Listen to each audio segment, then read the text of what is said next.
Madam, আমাদের কাছে নতুন প্রোডাক্ট আছে। এই প্রোডাক্ট দিয়ে বাসন মাজলে খুব তাড়াতাড়ি পরিষ্কার হয়। না না, ওসব কিছু লাগবে না। আবার কি হলো? ম্যাডাম, চাইলে আপনাকে ডেমো দেখাতে পারি। ডেমো?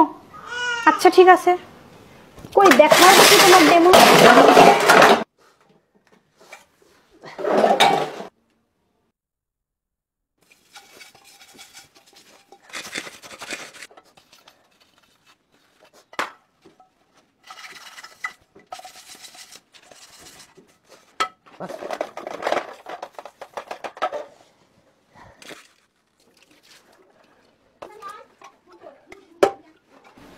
ম্যাডাম দেখুন কি সুন্দর চকচক করতেছে। এবার তোমার প্রোডাক্টটা নেবেন? এই প্রোডাক্টটা অলরেডি আমার কাছে আছে, বাসন মাজা হয়ে গেছে, যা ভাগ এখান থেকে। হ্যাঁ